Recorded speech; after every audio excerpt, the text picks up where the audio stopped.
of course, the basic assumption that has to be addressed and that Ramana reveals to us so exquisitely how to address is this assumption of who we are, who I think I am. It's an assumption. It's based on collected experience and collected evaluations from others and collected comparisons. And a conclusion is delivered, this is who I am. And it's an utterly, completely false assumption. But normally one's whole life is given to living out that false assumption. It's a kind of arrogance of the human mind. I know. I have a woman's body, so I know I'm a woman. I have white skin, so I know I'm a white person.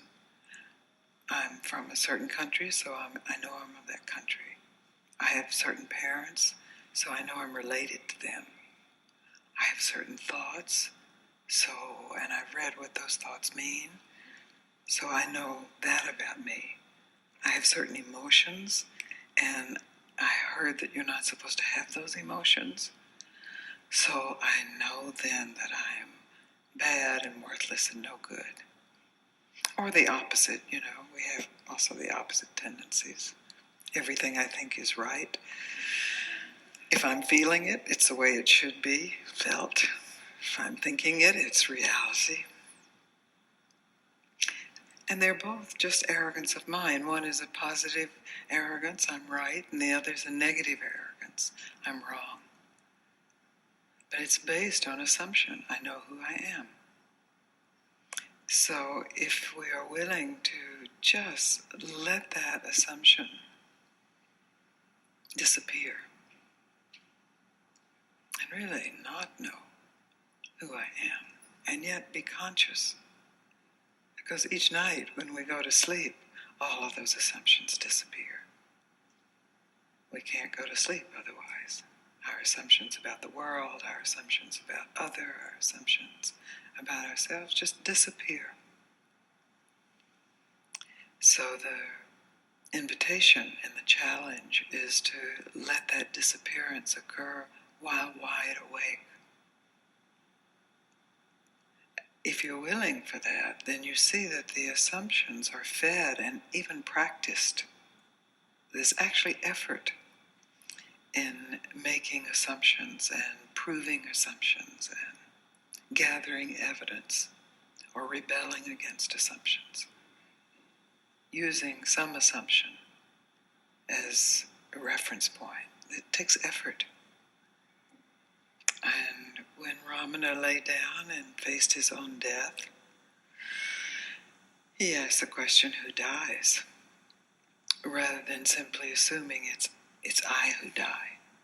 He asked the question, who dies? So he changed what was assumed to an inquiry. And we can do that just as easily, just as simply. It just means shifting our point of view from closed, I know this, I know this, I know this, to, whoa, what is this? What is this? And what is this? And who am I? So it simply is opening the mind, consciously, not stupidly, but consciously opening the mind to investigate what is here. And in that willingness to investigate what is here, consciously investigate, and to stay with that investigation through whatever discomfort, whatever distraction, whatever conversation may appear, to stay with the investigation and stay with it. The results are indefinable. The byproduct is freedom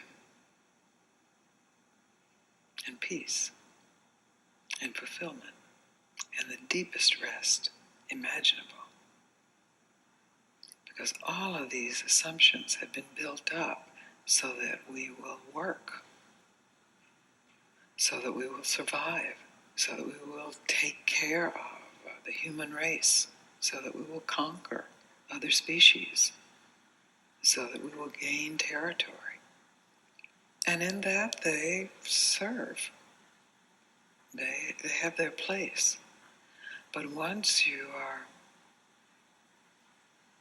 searching for something that the human race hasn't gotten a hold of, that the human race has drastically failed at, that the human race is consuming itself because of, as well as other species and its own nest, then there's an urgency and a recognition that there is something I don't know. There is something that is unknown. And just that very statement cuts the normal, everyday arrogance of mind. So if you know that you are worthless, if there is something you don't know about that, it cuts the negative arrogance of mind. If you know you're the best in the room or the group or the world, it cuts the positive aspect. You don't know. And in that you're willing to discover what is real, what is true. Then it has nothing to do with what I say or any other teacher who passes through says. It has nothing to do with any dogma or any religion or any beliefs. It has to do with your own investigation as an adult, as a conscious and intelligent enough, and that's an assumption you make. However stupid you think you are, you're intelligent enough to make this conscious inquiry. And the discovery is then yours and can never be taken from you. And then our conversation, our meeting, is one of confirmation and challenge. One where we support one another, we listen to one another, and we actually emanate to each other the possibility to be free, to be at peace, to be fulfilled. And this is a possibility the human race has not discovered. Individuals have discovered it. But we are at a critical time, and it takes a critical mass, which means all of us, certainly all of us in this room. And so I deeply invite you to your own investigation. And I'm here to support you in that, and maybe to goad you a little bit in that, and to play with you in that, or weep with you in that. Because in order for the investigation to get deeper and deeper, there are levels of resistance, levels of clinging to I know. It may not even be a thought, just the deep sense of worthlessness or the deep sense of superiority, although probably very few deeply sensing superior beings are in this room.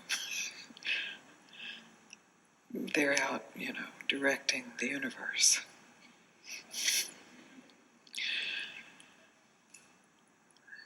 So I would say it's true, right? Most people, if they get down close enough to the bone, you find a sense of self-hatred, worthlessness, something that everything has been stacked onto, that assumption has actually been the pushing point of one's life to disprove that, or to cover that, or to fix that, or to make that go away.